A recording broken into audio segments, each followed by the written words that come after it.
La famille, aujourd'hui j'appelle à l'aide à tous les Ivoiriens vivant en Côte d'Ivoire et partout dans le monde.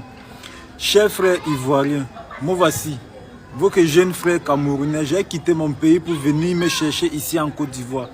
Tout le monde avait vu comment j'avais commencé avec ma vente d'eau dans les rues de Yopougon. Jusqu'à j'ai pu épargner un montant que je voulais investir dans la vente de panini. Voilà, j'ai réussi à faire tous les travaux de maçonnerie seul. Jusqu'au point où je suis arrivé où j'avais besoin d'un menuisier. Moi voilà, j'ai pris ma somme de 50 000 francs. Un argent que j'ai eu à la sueur de mon front. J'ai pris mes 50 000 francs que j'ai donné à un menuisier. Il est ivoirien 100%. C'est pas qu'il est étranger, c'est un ivoirien 100%. Je lui ai remis mes 50 000 francs depuis samedi. Il était censé me livrer ma table et mon hangar lundi. Lundi est passé, je l'appelle, il me dit qu'il n'a pas encore fait le travail. Que je lui donne encore jusqu'à mardi. Mardi arrive, il me dit la même chose, qu'il n'a pas encore fait le travail. Je me suis déplacé, je suis arrivé chez lui. C'est là où ses proches me font savoir qu'il ne veut même pas travailler. Pourtant, il a déjà encaissé mes 50 000. Arrivé là-bas, ses proches m'ont dit, il faut encore donner 2 jours au gars. Dans 2 jours, il faut revenir. S'il ne fait pas ton travail, nous allons trouver les moyens pour que ton problème soit résolu. Aujourd'hui, jeudi, je repars chez lui. Je constate que le gars n'a toujours rien fait.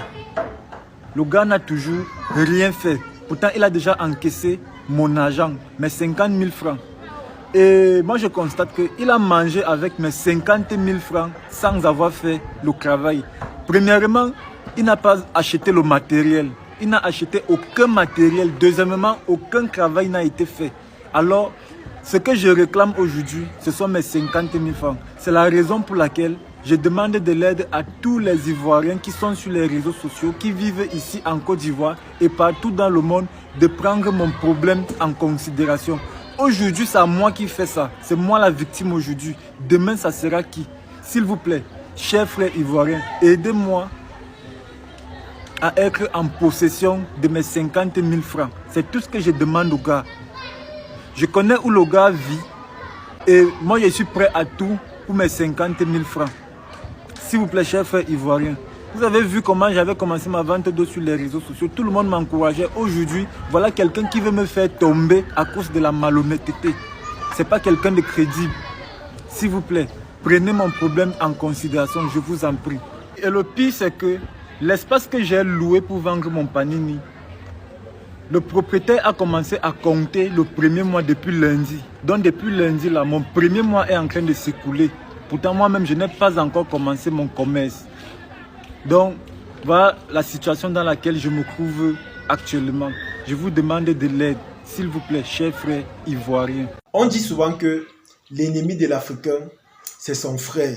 Et je pense que c'est une vérité. Je ne comprends pas comment, entre nous Africains, parfois quand quelqu'un essaie de se démarquer dans la droiture ou encore dans la normalité, il y a toujours des gens quand même qui font l'effort de rabaisser la personne ou encore de lui faire retourner en arrière. Voici par exemple ce frère camerounais qui est parti en Côte d'Ivoire se chercher. Nous tous, on a vu son histoire. Moi-même, j'ai posté ses vidéos sur ma page plus d'une fois. Il a montré son parcours, comment il a quitté le Cameroun pour aller à Dubaï. Ensuite, il est parti au Togo et enfin, il est venu se chercher en Côte d'Ivoire. Ce qui est bien, c'est que tous les jours à travers ses réseaux, il montre son aventure et son parcours. Il montre comment il cherche son pain quotidien.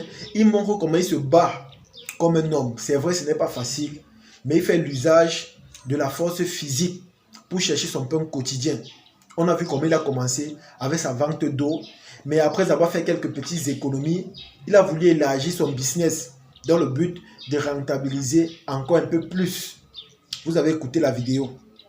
Mais sans vous mentir, je suis choqué de voir comment les gens peuvent faire preuve de malhonnêteté vis-à-vis de ceux-là même qui essaient de se battre. Je suis vraiment choqué de voir cela. J'ai vu cette vidéo et honnêtement, je ne voulais pas parler de cela, mais ce qu'il m'a dit, ça m'a touché. Pourquoi? Parce que je fais partie de ceux-là même qui ont découvert son histoire et qui ont eu la chance d'échanger avec lui, de connaître son parcours. Et sans vous mentir, faire preuve de malhonnêteté vis-à-vis de ce monsieur est vraiment honteux.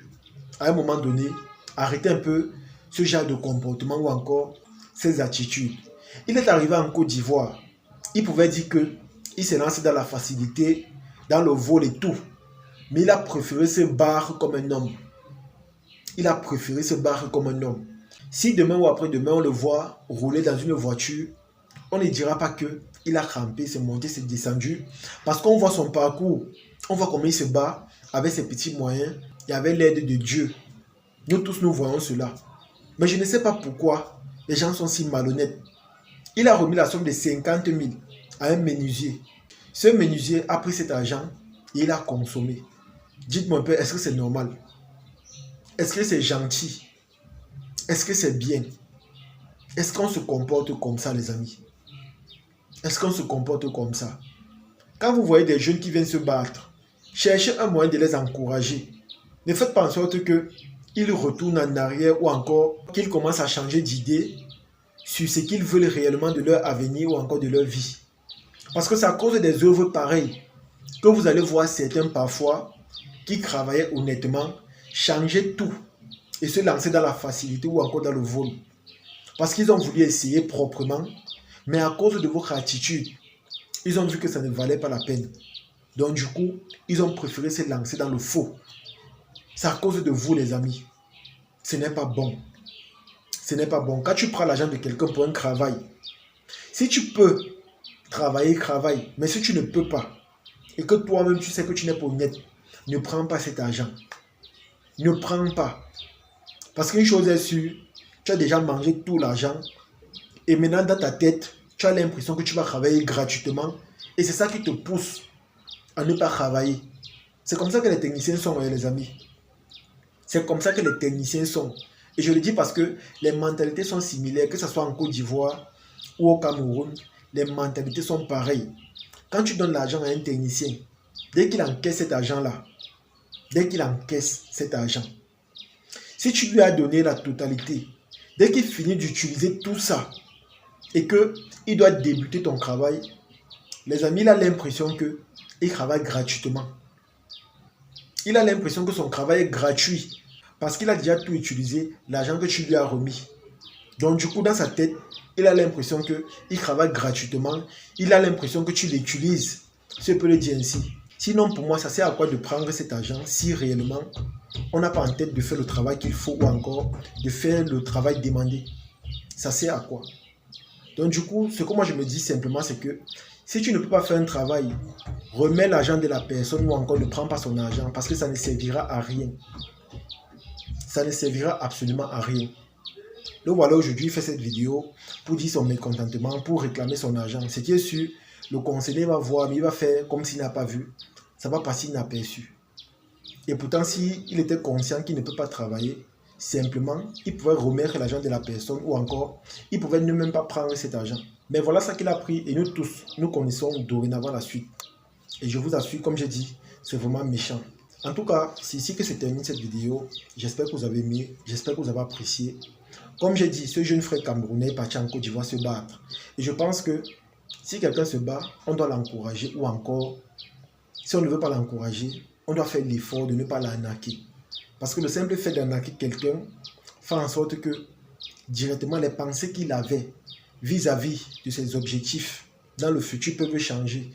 Ça signifie quoi? Si dans sa tête, il voulait travailler proprement, il voulait avoir son pain quotidien proprement, il peut changer, retourner sa veste et se lancer dans la facilité ou encore dans le vol. Et je vous assure, vous serez les seuls responsables de cela. Et là, ce n'est pas bon.